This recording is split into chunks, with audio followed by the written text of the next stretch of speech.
성령으로 말미암아 우리가 새로운 존재가 되는 거예요.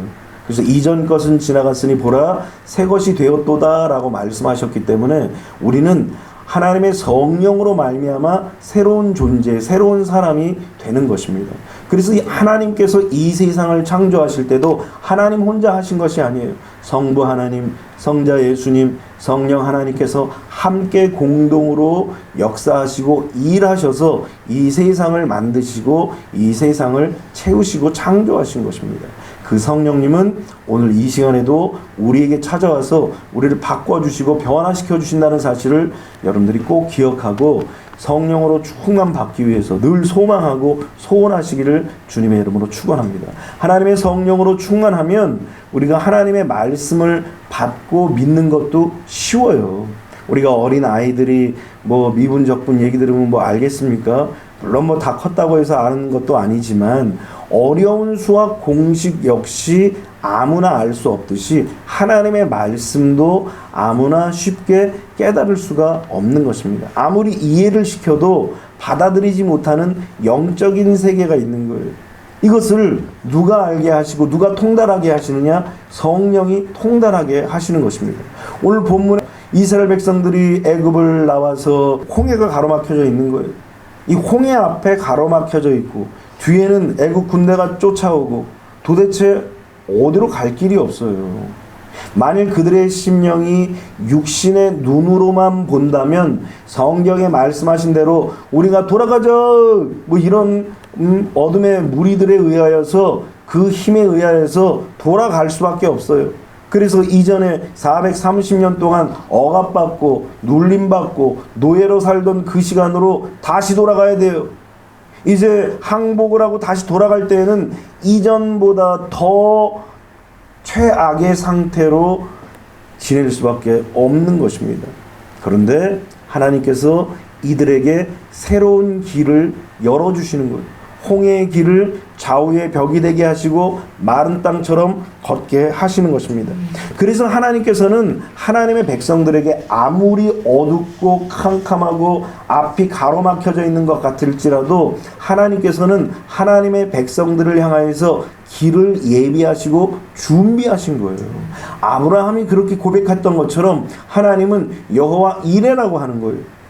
준비하시는 하나님이시라는 거예요. 우리 앞에 모든 그 삶의 길과 여정들의 길을 우리의 하나님께서 준비하시고 예비하시는 거예요.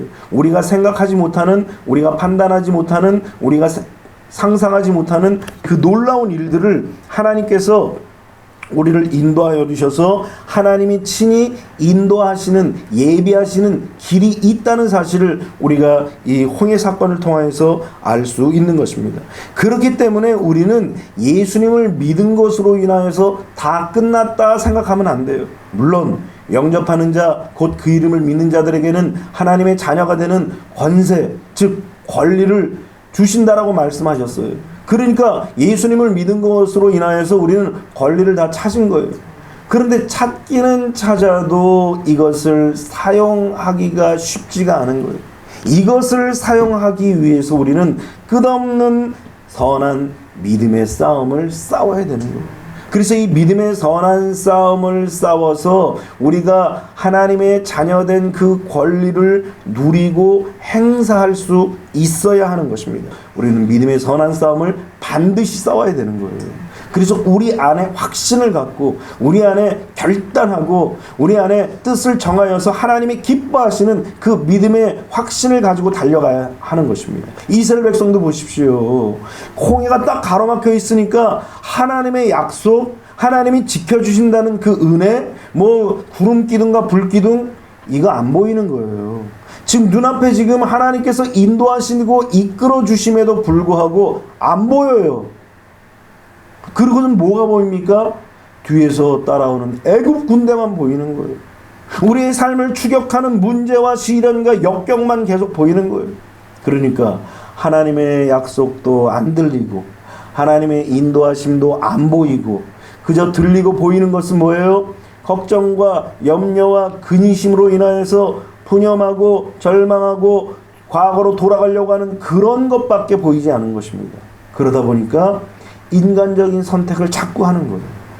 돌아가자 하고 사람들에게 마음을 현혹시키고 흔드는 거예요. 인간적인 삶으로 돌아가자는 거예요.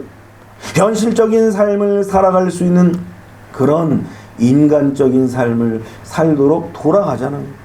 다시금 육신의 소욕과 안목의 정욕과 이생의 자랑의 삶을 살도록 돌아가자라는 거예요. 그런데 하나님의 사람들이 절대로 잊지 말고 기억해야 될 것은 하나님이 인도하시는 길이 있다라는 거예요. 하나님이 예비하신 길이 있다라는 거예요. 그래서 믿음이라는 것이 무엇이냐면 육신의 눈으로는 안 보여도 하나님이 우리의 길을 인도하시고 하나님이 우리의 길을 이끄시는 예비하시는 그 길이 있다는 사실을 믿는 거예요. 그래서 아무리 칠흑같이 어두워도 하나님이 인도하신다는 놀라운 은혜와 또 사랑을 바라보며 하나님의 마음을 바라보며 그래서 하나님께서 함께 하신다는 놀라운 은혜 안에 거하는 것, 이것이 하나님의 백성들에게 반드시 필요한 것입니다. 여러분, 요셉을 보십시오. 하나님께서 그에게 꿈과 그리고 비전을 주셨습니다. 꿈과 비전을 갖는 게 중요한 것이 아니라 어쩌면 꿈과 비전을 가진 그 이후의 삶이 중요한 거예요. 하나님이 왜 꿈과 비전을 주셨겠어요? 지금 당장 이루어 주시겠다라고 꿈과 비전을 주시는 것이 아니에요. 여러분들에게도 하나님께서 꿈과 비전을 주셨다면 그 꿈과 비전을 내일 당장 이루어 줄게, 오늘 밤에 이루어 줄게, 그것이 아니라 꿈과 비전을 붙잡고 앞으로 닥칠 그 수많은 어려움과 시련과 역경을 그 꿈과 비전으로 이기라는 거예요. 그러니까 그 꿈과 비전이 우리에게 있어서는 무기인 거예요. 무기. 시련이 오고 역경이 오고 비바람이 치고 뭐 폭풍우가 불고 칠흑같이 어두운 환경 속에서도 이 꿈과 비전이 무기가 되어서 어떤 어려움과 시련과 역경도 이길 수 있는 힘이 되어야 한다는 것입니다. 요셉이 바로 그런 경우예요. 어려움이 와도 시련이 와도 역경이 와도 이 꿈과 비전을 딱 붙잡고 있으니까 그것이 무기가 되어서 삶의 어려움과 시련과 역경과 싸우는 거예요. 절망과 싸우는 거예요. 낭만과 싸우는 거예요. 지금 당장은 아무것도 안 보여요. 뭐 되는 일이 없는 것 같아요. 그런데 꿈과 비전은 우리에게 하나님이 주시는 무기가 되어서 절망도 이기고 어둠도 이기고 역경도 이기고 낭만도 이기고 그렇게 이겨가며 싸울 수 있는 힘이 하나님이 주신 꿈과 비전이라는 것입니다. 그래서 하나님의 사람들은 당장 지금 앞의 것을 바라보는 것이 아니라 저 멀리 바라볼 수 있는 눈을 갖고 있어야 되는 거예요. 마치 항해자가 망원경을 딱 들고 저 멀리 무엇이 있나? 우리가 앞으로 가는 그 방향에 섬이 과연 있나? 지금 당장 눈앞에는 푸른 바다만 펼쳐져 있지만 그러나 저 멀리 섬이 있고 우리가 당도할 땅이 있다는 사실을 뭐로 보느냐? 망원경으로 보듯이. 현미경으로는 안 보여요. 지금 당장 눈앞에 있는 것만 보면 아무것도 보이지 않아요. 멀리 볼 수 있는 망원경을 가져야 하듯이 우리 신앙인들은 현재 근시안적인 그런 모습을 바라보는 것이 아니라 저 멀리 먼 곳을 바라보는 그런 눈을 가지고 있어야 하는 것입니다. 좁은 문으로 들어가라고 얘기합니다. 왜냐하면 지금 당장 눈에 보이는 넓은 문은 사람들이 당장 넓어 보이기 때문에 많은 사람들이 들어가지만 그 결말은 멸망이라는 거예요. 크고 그 길이 넓어서 그리로 들어가는 자가 많지만 그 마지막은 멸망으로 인도하는 문이라는 거예요. 그런데 신앙의 길은 어떤 문이냐? 좁은 문이에요. 그래서 좁고 길이 협착합니다. 그래서 찾는 자가 적어요. 그럼에도 불구하고 그 끝이 무엇이 있어요? 생명이 기다리고 있는 것입니다. 그래서 하나님의 사람, 믿음의 사람은 지금 당장 내게 주어진 그 앞의 것을 바라보는 것이 아니라 저 너머 하나님께서 준비하시고 예비하신 하나님이 인도하시는 그 길을 바라보는 거예요. 누누이 말씀드리지만 아브라함 보십시오. 독자 이삭을 데리고 올라가면서 너희들은 여기 있어라. 종에게 명령합니다. 내가 하나님 앞에 제사를 드리고 우리가 함께 같이 올 것이다 그랬어요. 이삭에게도 아버지 어린 양 어디 있습니까? 물어보는 그 이삭에게 아들아 하나님께서 다 준비해 놓으실 거야. 그 고백 속에서 지금 당장 눈앞의 것을 보면은 야 이놈의 새끼야 네가 어린 양이야 그러면서 통곡해야 될 판이지만 아브라함은 멀리 바라보는 거예요. 하나님께서 예배하시고 준비할 것들을 바라보는 것입니다. 그러니까 믿음의 사람들은 눈이 틀린 거예요. 비록 육신의 눈은 안 좋아지고 나빠지고 잘 안 보이고 희미하고 노안이 찾아올지 모르지만 영적인 눈은 시간이 가면 갈수록 더 환해지는 거예요. 더 맑아지는 거예요. 오늘 여러분들이 그런 눈을 갖게 되시기를 주님의 이름으로 축원합니다. 그러면 하나님께서 인도하시는 길이 드디어 보이게 되는 거예요. 하박국도 하나님 앞에 인간적인 눈, 현실적인 눈, 육신의 눈을 가지고 있을 때는 하나님 왜 이래요? 왜 이래요? 왜 없어요? 왜 이렇죠? 왜 비었죠? 왜 가난하죠? 왜 고난이 있죠? 끊임없이 하나님 앞에 질문하는 거예요. 그런데 영적인 눈이 딱 뜨겨지고 나니까 다 없고 또 없고 또 비었고 뭐 아무것도 없고 손 털어야 되는 그런 상황임에도 불구하고 나는 여호와를 인하여 즐거워하며 내 구원의 하나님으로 인하여 기뻐하리로다 그런 거예요. 여러분 이 고백은 바로 영적인 눈을 갖고 있는 사람만 고백할 수 있는 고백인 거예요. 그냥 형식적인 고백이 아니라 영적인 눈을 갖고 있는 사람만이 할 수 있는 고백이에요. 하나님께서 나의 인생의 길을 인도하시고 나의 삶의 길을 인도하신다는 믿음의 고백이라는 거예요. 오늘 여러분들이 이런 고백을 다 하시기를 바랍니다. 그러려면 우리는 하나님이 인도하신다는 확신과 믿음을 가져야 돼요. 지금 당장 앞이 가로막혀 있을지라도, 지금 당장 칠흑같이 어두울지라도, 지금 당장 절망과 낭망이 막 밀려올지라도 그럼에도 불구하고 하나님이 나의 길을 인도하신다는 사실을 꼭 믿으시길 바랍니다. 두 번째는 왜 하나님께서 시험을 주시냐 이걸 생각해 봐야 됩니다. 우리 하나님께서는 우리를 끊임없이 테스트하시고 우리를 달아보셔요. 왜 하나님께서 우리를 달아보실까요? 그것은 바로 하나님과 깊이 하나 되는 시간을 갖게 하기 위해서라는 거예요. 사람은 어려움과 시련과 역경이 없으면 절대 기도하지 않아요. 출애굽기 2장에 보면 이스라엘 백성들이 요셉을 아는 그 정권 아래서는 하나님을 찾지 않았어요. 그런데 정권이 바뀌고 히브리인들이 고난을 당하고 핍박을 당하고 억압을 당하고 심지어는 뭐 노동력 착취당하는 것은 그냥 그렇다 치더라도 아들을 낳았는데 이 아들을 뺏어서 보는 앞에서 나일강에다 던지는 거예요. 상상을 할 수 있어요?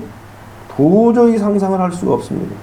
자녀가 잘못했을 때 부모가 때리는 거는 허용이 돼도 남이 혼내는 꼴은 못 봐요, 부모가. 그런데 아들을 낳았는데 이것을 핏덩이를 뺏어서 나일강에 던지는 거예요. 얼마나 그 아픔이 크고 얼마나 그 상처가 크겠어요. 어쩌면은 그것을 생각하니까 하나님께서 마지막 10번째 재앙을 장자를 치는 재앙을 주셨잖아요. 이스라엘에게 이렇게 아프게 한 모든 일들을 보복하신 것 같아요, 하나님께서. 그래서 하나님을 보복하시는 하나님이라고 얘기하기도 합니다, 성경에서는.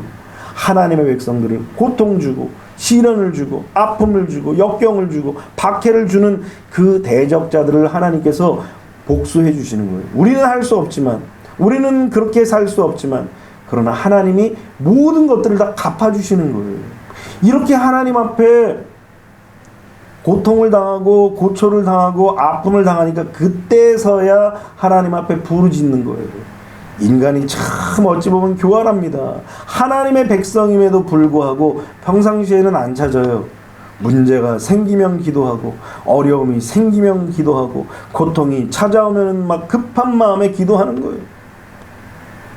그래서 하나님께서는 때로는 우리에게 시험을 주셔요. 때로는 억울한 일도 당하게 하시고 때로는 고통도 당하게 하시고 때로는 당황할 일도 생기게 하시는 거예요. 하나님이 뻔히 아시고 인도하시는 거예요. 어디로 인도하십니까? 홍해가 가로막힌 길로 인도하시는 거예요. 도망도 못 가는 거예요. 어디 갈 데가 없어요. 갈 곳이라고는 홍해밖에 없는 거예요. 뒤에는 애국은 내가 쫓아오고, 도대체 왜 하나님 이런 시련을 주십니까? 하나님 앞에 기도하라는 거예요. 하나님 앞에 부르짖으라는 거예요. 어려움이 있을 때, 난관이 있을 때, 시련이 있을 때에, 내 앞이 칠흑같이 어둡고 캄캄할 때 하나님 앞에 기도해야 되는 거예요. 여러분, 야곱의 뜻이 뭐라고 그랬죠? 야바이꾼이에요. 남의 발꿈치를 잡는 자예요. 남의 발꿈치를 잡는다는 의미가 뭐예요? 남이 힘들게 가고 있는데 그 발꿈치에 딱 매달려서 지는 편하게 가는 거예요. 또 다른 의미로 얘기하면 남의 잘 걷는 그 발걸음에 발꿈치를 탁 잡아서 잡아뜨리는 거예요. 그런 나쁜 놈이 어디 있어요? 그런 나쁜 놈이. 아유, 어떻게 그런 놈을 어떻게 믿음의 조상이라고 할 수 있어요? 그런데 이 야곱이 하나님 앞에 기도하고 하나님 앞에 부르짖음으로 말미암아 야곱이 뭐로 됐어요? 이스라엘로 바뀌어진 거예요. 기도하니까 사람이 바뀌어진 거예요. 서두에 말씀드린 것처럼 성령의 불을 딱 받고 나니까, 하나님과 딱 대면하고 나니까 사람이 완전히 바뀐 거예요. 야곱이 이전의 야곱이 아닌 거예요. 그러니까 하나님께서 야, 너 이제 기도함으로 말미암아 네 자신이, 너의 존재가 완전히 바뀌었으니 너는 이제 야곱이라 부를 것이 아니라 이스라엘이라 부르리라 그랬어요. 그러니까 야바이꾼, 사기꾼이 하나님과 겨루 이기고 당당한 승리자가 되었다라고 하나님께서 선포하신 거예요. 손을 딱 들어주신 거예요. 승리했다고. 여러분 권투할 때 보셨죠? 패자의 손과 승자의 손 누군지 몰라요, 처음엔. 그런데 심판이 점수를 딱 불러주면 이제 승자의 손을 탁 들어주는 거예요. 오늘 여러분들이 그런 승자가 되시기를 주님의 이름으로 축원합니다. 그러기 위해서는 우리에게 다가오는 수많은 시험, 수많은 시련, 하나님께서 우리에게 허락하신 시험, 때로는 억울하고 답답하고 또 당황한 그런 일일지라도, 그럼에도 불구하고 그때 하나님 앞에 기도하는 거예요. 하나님과 교제하는 거예요. 하나님과 나누는 거예요. 하나님, 내가 지금 어려움 속에 처해 있습니다. 하나님, 내가 고난 속에 처해 있습니다. 하나님, 내가 역경 속에 처해 있습니다. 내 심령이 너무 아픕니다. 내 환경이 너무 고통스럽습니다. 뭐 이런 일들을 하나님 앞에 고백하는 거예요. 다윗과 다윗의 무리들이 전쟁에 참전했다가 다시 돌아왔어요. 돌아와 보니까 집들이 불이 타고 아내와 자식들과 재물들이 싹 사라진 거예요. 그러니까 600명이 남자 사나이들이잖아요. 사나이 중에 사나이들이에요. 그런데 성경을 보니까 울 힘이 없을 정도로, 기력이 다할 정도로 울었다라고 성경은 말합니다. 그러고 나서 정신을 차리고 나서 다윗을 죽이려고 돌을 다 들었어요. 그렇게 충직스러운 그런 신하들이었는데, 함께 동행했던 자들이었음에도 불구하고 자식 잃고 아내 잃고 재산을 잃으니까 돌 들어서 다윗에게 지금 돌팔매질을 할 지금 상황입니다. 그러자 다윗이 그 상황에 어떡합니까? 사람들을 안정시키고 아니다, 뭐 내가 한 것이 아니다라고 변명을 한 것이 아니라 하나님 앞에 기도한 거예요. 하나님, 어떻게 할까요? 우리가 따라갈까요? 말까요? 그들을 찾을 수 있을까요? 없을까요? 하나님 앞에 기도한 거예요. 그러니까 우리는 시련과 역경과 어려움이 우리에게 닥쳐서 그것이 우리에게 시험거리로 찾아왔을 때 우리는 기도해야 되는 거예요. 하나님 앞에 이 홍해의 시험이 그들에게 닥쳐왔을 때에 하나님은 그들과 하나 되고 연합하고 그들과 교제하기를 원하셨던 것입니다.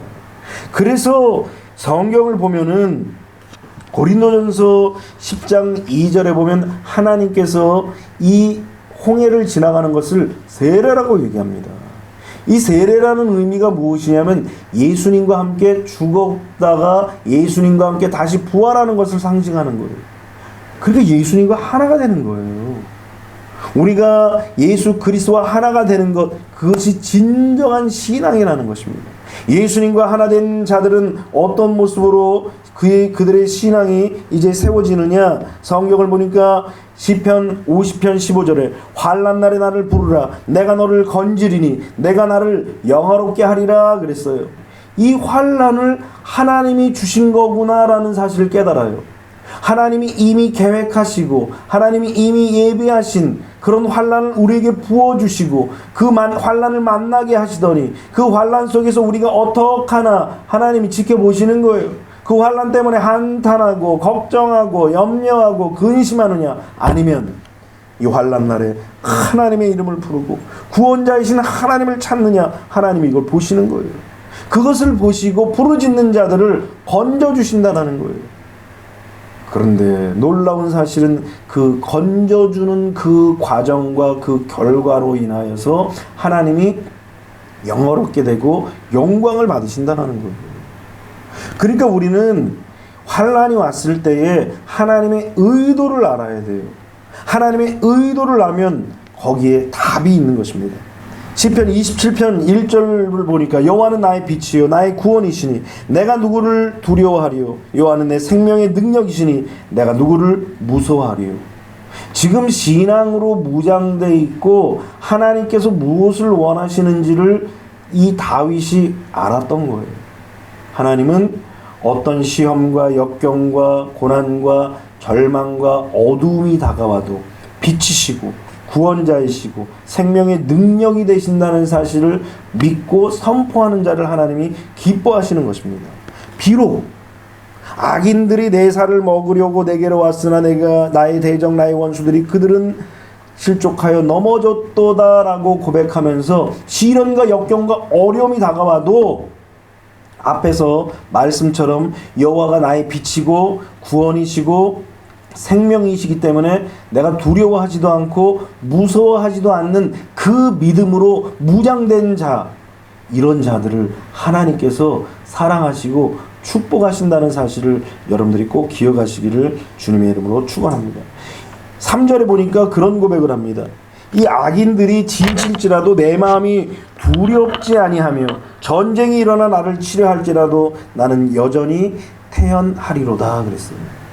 그러니까 어떤 환경과 어떤 일들이 발생이 돼도 당황하지 않는다는 거예요. 어떤 환경과 어떤 일들을 만나도 오히려 편안하다는 거예요. 그 편안한 이유가 무엇입니까? 하나님이 빛이고 구원이시고 생명이시기 때문에. 그 빛이고 구원이시고 생명이신 하나님이 나의 하나님이 되시기 때문에 어떤 상황, 어떤 일들이 발생되고 벌어져도 두렵지가 않다라는 거예요.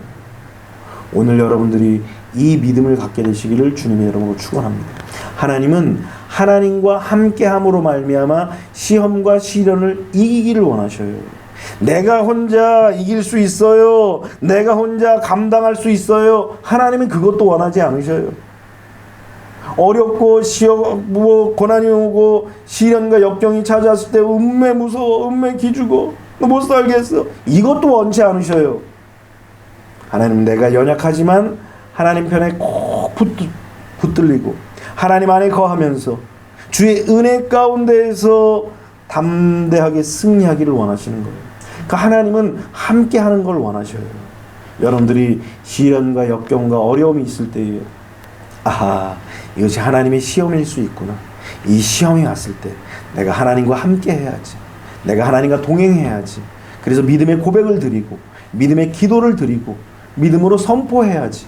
하나님이 나와 함께 하시면 내가 승리할 수 있다고 그렇게 고백해야지. 이런 마음을 갖고 시험을 이기시기를 주님의 이름으로 축원합니다. 마지막 세 번째로 우리의 삶 속에서 여러 가지 시험이 다가올 때에 하나님께서는 우리에게 밝은 길을 주신다라는 것입니다. 앞에는 홍해가 가로막혀 있고 뒤에는 애국 군대가 쫓아오니 얼마나 두렵겠어요. 그런데 하나님께서 그때 어떻게 하시느냐? 14장 19절을 말씀을 보니까 이스라엘 진 앞에 가던 하나님의 사자가 그들의 뒤로 옮겨가매 구름 기둥도 앞에서 그 뒤로 옮겨 애굽진과 이스라엘진 사이에 이르러 서니 저쪽에는 구름과 흑암이 있고 이쪽에는 밤이 밝음으로 밤새도록 저쪽이 이쪽에 가까이 못하였더라 그랬어요.